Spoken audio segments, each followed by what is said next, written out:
किसी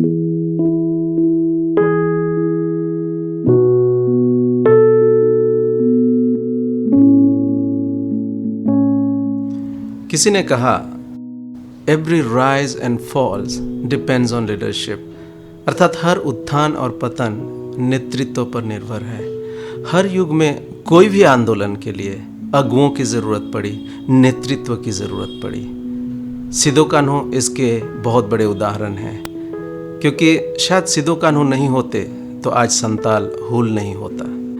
आज मुझे खुशी है कि हम लोग उस दिन को याद कर रहे हैं, सिदो कान्हू को याद कर रहे हैं, संताल हूल को याद कर रहे हैं, हमारे इतिहास को याद कर रहे हैं और उस पर गर्व भी महसूस कर रहे हैं, और ये होना भी चाहिए। लेकिन हमें ये नहीं भूलना चाहिए कि हम खुद एक इतिहास रच रहे हैं, जैसे सिदो कान्हू ने एक इतिहास रचा और उसको हम गर्व के साथ याद कर रहे हैं। क्या हम एक ऐसा इतिहास रच रहे हैं जो आने वाली पीढ़ी गर्व के साथ याद करे?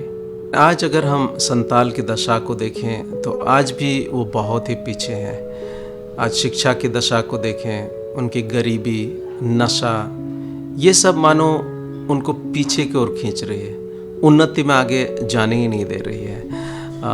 इनफैक्ट जो शिक्षा की बात अगर कहें तो शिक्षा की स्थिति ये है कि आज 150 स्टूडेंट के पीछे कहीं कहीं पर सिर्फ एक टीचर है। आप सोच सकते हैं उसमें क्या शिक्षा हो सकती है। गरीबी का आलम देखिए कि लोग कहाँ कहाँ नहीं जाते हैं काम ढूंढने के लिए। बंगाल जाते हैं, असम जाते, हिमाचल प्रदेश जाते। रही बात नशा की, नशा तो मानो लोगों को आधा जीवन भी जीने नहीं दे रहा है। परिवार टूट रहे हैं, जीवनें जा रही है। और इस रीति से अगर हम देखें तो हमारे समाज में बहुत सारे ऐसे चुनौती है जिसकी वजह से हमारे लोग आगे नहीं बढ़ पा रहे हैं, पीछे ही चले जा रहे हैं, और ये हमारे लिए एक बहुत बड़ी चुनौती है। आज हम जिस दशा में जी रहे हैं कोई खुश नहीं है, सब एक बदलाव चाहते हैं और शायद इस उम्मीद में लोग हैं कि कोई तो आएगा, बदलाव लाएगा, अच्छे दिन को लाएगा।